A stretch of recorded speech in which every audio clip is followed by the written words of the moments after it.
Hello dear student, साक्षी chemistry class में आपका स्वागत है। आज हम बात करने जा रहे हैं एक ऐसे टॉपिक के बारे में जो टॉपिक आपको बहुत कंफ्यूज करता है। जी हाँ, वो टॉपिक हम बात करेंगे, ये बहुत ज़्यादा पूछा जाता है और आप कंफ्यूज भी होते होंगे कि सर सेतु तत्व क्या होती है। आप जब भी सॉल्व करते हैं अनसॉल्व या कुछ भी सॉल्व करते हैं तो उसमें सेतु तत्व आते हैं। आज हम बात करेंगे सेतु तत्व और बहुत ही इजी तरीके से आपको बितली ट्रिकली साइड से बताएंगे हम आपको कि सेतु तत्व क्या होते हैं। आइए उनके बारे में बात करते हैं, सेतु तत्व होते क्या हैं। जी, सेतु तत्व देखिए, अगर तत्वों की बात हुई है एलिमेंट की, तो एलिमेंट हमें मिलेंगे आवर्त सारणी में। जी, आवर्त सारणी, मेंडलीव की आवर्त सारणी। अब मेंडलीव की आवर्त सारणी में मिलेंगे तत्व। अब बात करते हैं कि सेतु तत्व, तो सेतु तत्व होते हैं, उनको कहते हैं, उनकी एक छोटी सी डेफिनेशन होती है कि आवर्त सारणी की तृतीय आवर्त में जो तत्व रखे गए, आवर्त सारणी के तृतीय आवर्त में जो तत्वों को रखा गया है उनको कहते हैं सेतु तत्व। ये जो तत्व होते हैं ये दो उपसमूहों को जोड़ने का कार्य करते हैं। आवर्त सारणी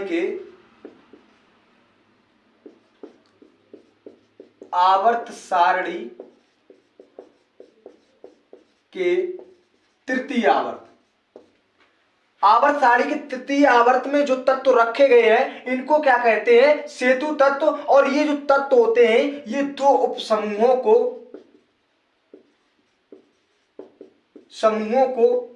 जोड़ने का कार्य करते हैं, जोड़ने का कार्य करते हैं। आवर्त सारणी के तृतीय आवर्त के तत्व जो होते हैं उनको सेतु तत्व कहते हैं और ये जो तत्व होते हैं ये दो उपसमूहों को जोड़ने का कार्य करते हैं।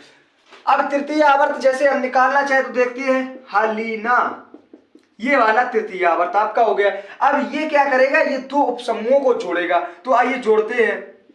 सोडियम ले लिया, ये आपका आवर्त सारणी के तृतीय आवर्त में रखा गया। अब ये जो सोडियम है ये जो आपका ये फर्स्ट ए का है, फर्स्ट ए का।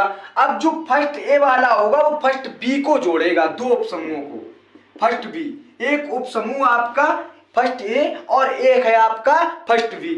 अब बात करते हैं कि फर्स्ट ए के जो एलिमेंट है वो ये इसके नीचे वाले एलिमेंट लिखेंगे।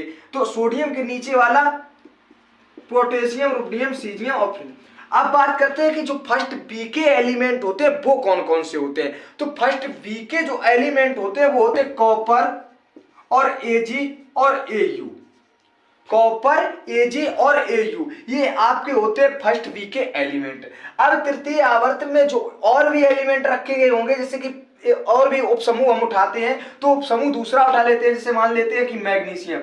मैग्नीशियम भी आपका जो रखा गया है वो भी आपका तृतीय आवर्त में रखा गया है। अब जैसे मैग्नीशियम की बात करते हैं तो ये है आपका सेकंड ए। तो जब फर्स्ट ए आया तो फर्स्ट बी आया और सेकंड ए आया तो सेकंड बी आपका आएगा, सेकंड बी आ गया आपका। अब देखते हैं, बात करते हैं कि इसके नीचे वाले एलिमेंट हमने रख लिए तो इसके नीचे वाले भी एलिमेंट है। तो मैग्नीशियम के नीचे आता है कैल्शियम, ये। अब ये वाला जो एलिमेंट हमें डी ब्लॉक में मिले थे, बी वाले जो होते हैं वो डी ब्लॉक में एलिमेंट में मिले थे और ये वाला भी हमें डी ब्लॉक एलिमेंट में मिलेगा। तो फर्स्ट बी आया, जस्ट लगा हुआ सेकंड बी भी आपका होगा। तो कॉपर के बाद आता है जिंक, तो जिंक, Cd और Hg, ये आपके होते हैं सेकंड बी के। तो ये दो उपसमूहों को जोड़ने का कार्य कर रहे हैं, इन्हीं को कहते हैं सेतु तत्व। आवर्त सारणी के तृतीय आवर्त में रखे गए तत्वों को सेतु तत्व कहते हैं और ये दो उपसमूहों को जोड़ने का कार्य करते हैं, ये है आपके सेतु तत्व। तो मैं आशा करता हूं कि आपको वीडियो बहुत अच्छी लगी होगी।